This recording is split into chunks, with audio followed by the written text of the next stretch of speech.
মধ্যপ্রাচ্যে একের পর এক বিস্ফোরক মোড়, অর্থনৈতিক সংকট আর যুদ্ধের ধাক্কায় এবার কি পুরোপুরি ধসে পড়ছে ইরান? মার্কিন প্রেসিডেন্ট ডোনাল্ড ট্রাম্পের এক বিস্ফোরক দাবি পুরো বিশ্বজুড়ে সৃষ্টি করেছে তুমুল তোলপাড়। নিজের অফিসিয়াল সামাজিক যোগাযোগ মাধ্যম ট্রুথ সোশ্যালে ডোনাল্ড ট্রাম্প দাবি করেছেন, ব্যর্থ ইসলামী প্রজাতন্ত্র ইরান বর্তমানে এতটাই দেউলিয়া হয়ে পড়েছে যে তারা সামরিক বাহিনীর বড় একটি অংশকে বেতন পর্যন্ত দিতে পারছে না। শুধু অর্থনৈতিক সংকটই নয়, ট্রাম্পের মতে দেশটি এখন মুখোমুখি হয়েছে এক নজিরবিহীন মানবিক সংকটের।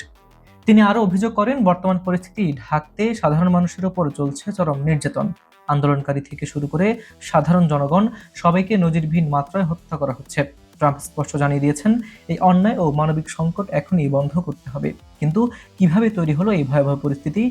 চলতি বছরের শুরুতে যুক্তরাষ্ট্র ইসরায়েল ইরানের বিভিন্ন স্থানে ক্ষেপণাস্ত্র হামলা চালায়। জবাবে ইরানও বসে থাকেনি। তারা ইসরায়েল এবং মধ্যপ্রাচ্যে থাকা মার্কিন সামরিক ঘাঁটিগুলোতে পাল্টা হামলা চালায়। পরিস্থিতি সামাল দিতে গিয়ে গত জুনে ওয়াশিংটন ও তেহরানে একটি চুক্তিতে পৌঁছায়, যার লক্ষ্য ছিল যুদ্ধবিরতি এবং বিশ্ব বাণিজ্যের মূল পথ হরমুজ প্রণালী নিরাপদ রাখা। কিন্তু মতবিরোধের কারণে সেই চুক্তি ভেস্তে যায়। এর ফলে একদিকে মার্কিন অবরোধ, অন্যদিকে যুদ্ধের ধাক্কা।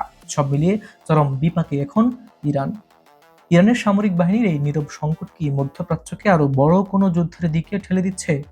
আপনার মতামত কমেন্টে জানান। আর পরবর্তী আপডেট পেতে চ্যানেলটি এখনই সাবস্ক্রাইব করে রাখুন।